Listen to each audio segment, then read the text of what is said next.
सीता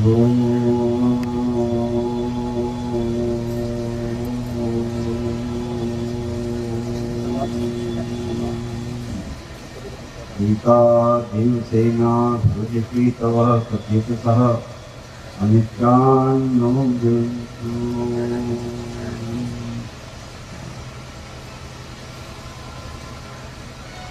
राष्ट्रभक्त मंच पर विराजमान अन्ना जी कवि हमारे सेना के अध्यक्ष सिंह साहब और दूसरे लोग, मेरे पास बहुत सारे लोग आते रहते हैं, समस्याएं सुनाते रहते हैं। मैं केवल यही कहता हूँ कि जो कुछ हो रहा है ये केवल इसलिए हो रहा है कि हम सोए हुए।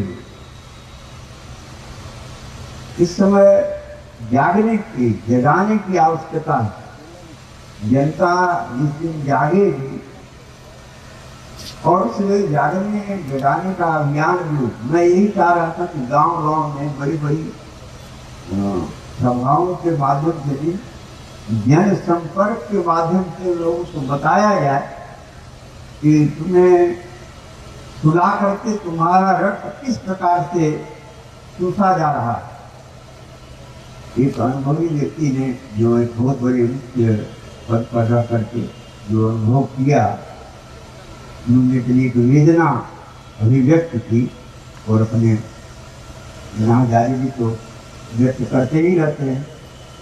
मैं तो केवल यही बात जानता हूँ आज तक कि केवल हमारे देश में एक वस्तु का अभाव है और सब कुछ है। विद्वान भी हैं, धनवान भी हैं, बलवान भी हैं, मेधा वाले भी हैं, सज्जा वाले भी हैं, बहुत सब कुछ है।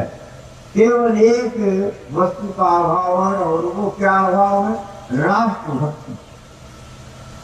राष्ट्र हमारे सामने से पीछे हट गया। अन्य देशों में भी है, चोर है, बदमाश है, सब कुछ है। मैंने दक्षिण अफ्रीका में, अमेरिका में भी देखा कि रात को पुलिस खड़ी है। क्यों खड़ी है? जब सब लोग सच्चे हैं, पुलिस क्यों खड़ी है? किंतु विकट से विकट स्थिति जब आती है, परिस्थिति परीक्षा आती है, तो वो प्राय देशभक्ति में वो उत्तीर्ण होते हैं और हमारा बड़ा से बड़ा नेता जो है वो हम उत्तीर्ण हो जाता है। तो राष्ट्रभक्ति की भावना सबके अंदर जगे। माता अपने पुत्र का पालन कैसे करती है? केवल वात्सल्य भावना। जिस दिन वात्सल्य भावना उसके अंदर से निकल जाएगी, पुत्र का पालन नहीं होगा। जिस दिन श्रद्धा की भावना पुत्रों के अंदर से निकल जाएगी, वृद्धों का पालन नहीं होगा। वात्सल्य संस्कृति को उत्पन्न करती है, उसको जगाती है, उसको बढ़ाती है, पल्लवित करती है, और श्रद्धा वृद्धों का आरक्षण करती है, पालन पोषण करती है। इसी प्रकार से राष्ट्रभक्ति यदि आ गई तो सारा का सारा कार्य जो है स्वतः होगा।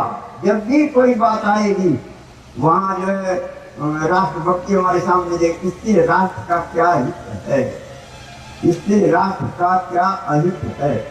ये जब जाति पंथ संप्रदाय प्रांत नहीं, आपके सामने राष्ट्र जब दिखाई देगा तो स्वयं आपके सामने जो सारी समस्याओं का समाधान तुरंत आप कर लेंगे। और जो ये यात्रा जो चल रही है, मैं तो कहा नहीं, मुझे क्यों घसीट रहे हो? मैं तो दिन रात उसी में लगा रहता हूँ। शहरों के कार्यक्रम को मैं कम वरीयता देता हूँ, गांव के कार्य को। और मैं पूछता हूँ तुम जाग रहे हो या सो रहे हो? पूछता हूँ। यदि जाग रहे हो तो तुम्हारे प्रति क्या क्या अत्याचार हो रहे हैं? फिर अन्ना जी को, अपने सेना अध्यक्ष जी को और किसी को क्या हो सकता, हमारी क्या हो सकता?